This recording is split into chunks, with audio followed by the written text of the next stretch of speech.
21.8 points.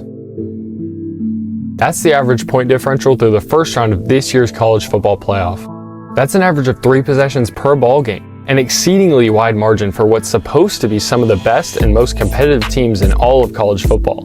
Through the first 4 games of the new 12-team playoff format, we have been quite honestly disappointed and let down. The college football playoff has a serious problem, and one that might be bigger than just the play on the field.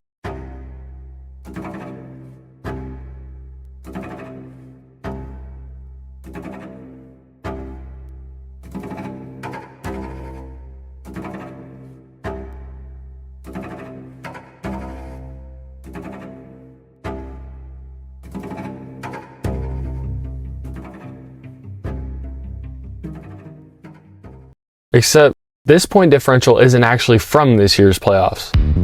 It's combined from the first 2 college football playoffs in 2014 and 2015, and not just the semifinals, but the championship games as well. What we're seeing in this year's playoff isn't anything new, but this time around, we might not see it last. It's no secret that social media and fans across the college football world have been unentertained and, frankly, unamused by the first round of the games in the playoffs. Unless you're a Notre Dame fan and get off to beating the weakest teams in college football by 30 points apiece. Well, all but one.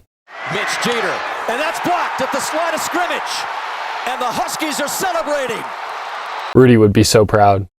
Anyways, for a weekend of football that had so much hype, so much anticipation, the first time a round of the postseason would be played on college campuses, teams trying to prove they belong amongst the giants of college football, we certainly didn't get the entertainment value that we thought we would. I mean, the 7-hour marathon of College Game Day was more entertaining than this. This wasn't the first time this happened though. In the first 2 years of the 14 playoff system, we saw blowouts left and right. 2021 was entirely plagued by blowouts. Most of the semifinal games since the inception of the playoff have been decided by 2 or more scores. For one reason or another, teams haven't been rising to these big-time occasions. But there is one game that easily dwarfs all the rest. The 2021 National Championship broke records in point differential among postseason games on an all-time level. But what's even more crazy is that TCU beat Big Ten champion Michigan to make this championship game, hoping to crown their magical Cinderella run with a national title. And then they ran into this man, who put 4 touchdowns on their head without playing almost a quarter of the game. This blowout was really bad for college football. A weekend of blowouts is worse. 2 teams in this year's field had more to prove than anyone else. Indiana, a historically successful basketball school with the most losses in college football history, and SMU, a team that wasn't even in a power conference as recently as last year. These 2 programs have struggled in the past. Throughout the regular season, however, it looked like there might be a new era in Bloomington and Dallas. Indiana hired a new coach prior to the season, bringing in some of the most transfers and talent we have seen since the transfer portal was introduced 6 years ago. They ran through just about every team they played, finishing the season with just a single loss. The Mustangs joined the ACC prior to the season after absolutely dog-walking the American Conference last year. With some impressive offensive performances throughout the season, SMU finished regular season play with the same 1-loss record we saw from the Hoosiers, propelling them into their conference championship where they would display an impressive comeback while falling just short to a roller coaster Clemson team. Each of these teams ended up being the last 3 teams on the field for this year's playoff, going on the road to tough venues and facing even tougher competition. So why were we fooled when we witnessed 2 teams who didn't finish with a single win over a ranked team get embarrassed on national television? Because this is what most of us wanted.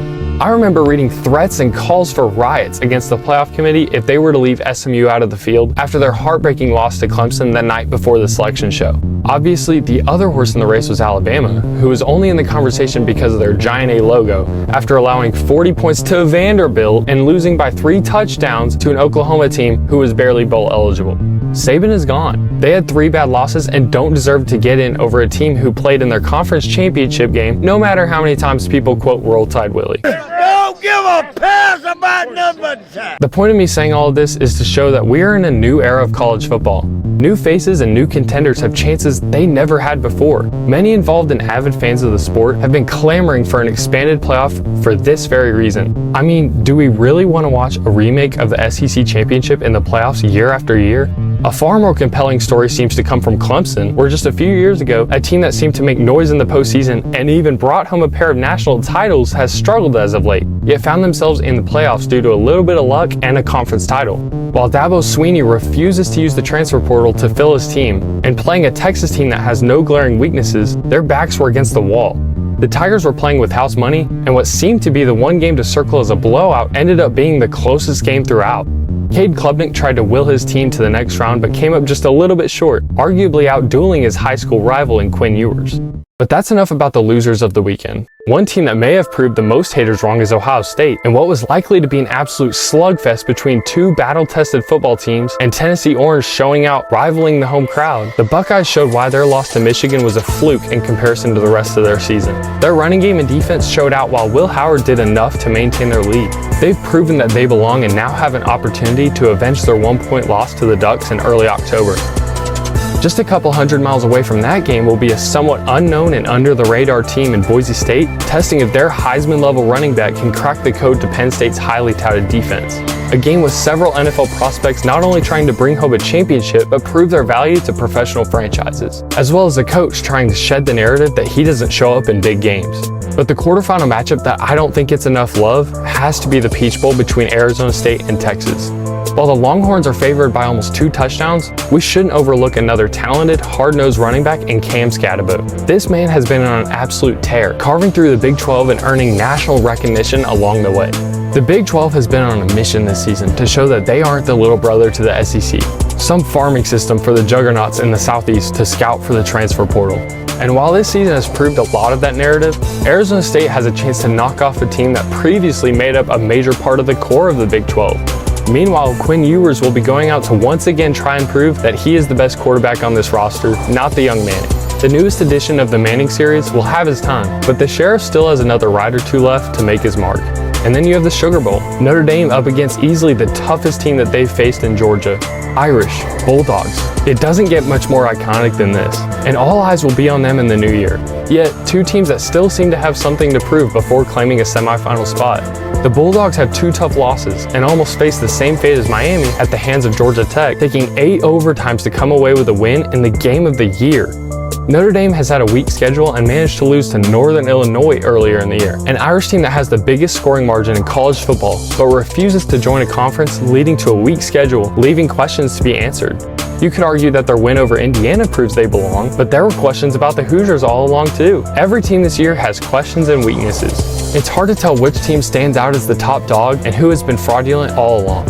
Oregon is the most popular pick for the title with their experience and unblemished record. Most folks point to Dylan Gabriel as the catalyst for his team's success, and though he will likely end up being a solid, pro-ready quarterback, his stats aren't anything to marvel at. In fact, Gabriel has less touchdowns than Clemson quarterback Cade Klubnik, while throwing more interceptions through the regular season. Gabriel also has the same completion percentage and a lower passer rating than Ohio State quarterback Will Howard, who has struggled most of the season. Now, I don't quote these stats to throw shade at Dylan Gabriel. He's a solid, mobile passer with a great arm who wins football games, but by no means is he head and shoulders above the other quarterbacks remaining in the playoffs. Which brings me to the punchline. There isn't one team that stands out above the rest. Each team has to go through tough competition and overcome hurdles to make it another round, let alone the title game. Yes, this year's playoffs has been disappointing through one round. Home field advantage in the postseason was fun, but that was about it. Now though, we have 8 teams. 8 tough, tested teams with enough talent to beat anyone else in the bracket. 8 teams that have proven they can win big games and deserve to still be dancing. We have storylines of quarterbacks with chips on their shoulders and haters to prove wrong. Heisman contenders seeking revenge for not coming away with hardware. And coaches leading their squads seeking eternal glory by carving their name in the history books. We asked for an expanded playoff. And by going the long way around, I think we got what we asked for. I'll see y'all next time.